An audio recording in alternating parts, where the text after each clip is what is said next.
Angelina Padillo, and proudly accept the Walang Hiyang Estudyante title under the working student category. So, being a working student, it really requires a delicate balance between my studies, between my role as a student and my responsibility as a working scholar.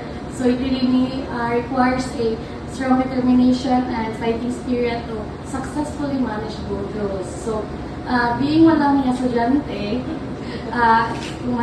kung when you heard that line, katawa na dyan siya, katawa-tawa, ikaw ba naman walang hiyak?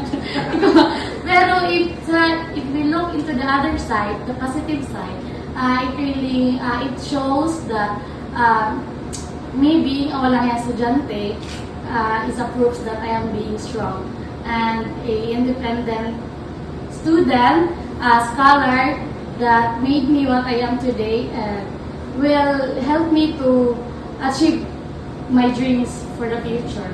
I'd like to acknowledge Southwestern University, FINMA, for helping me and giving me the opportunity to build what I am today. To become and to help me to become the best that I can be. Of course, I would like to, how can I forget Bukas team to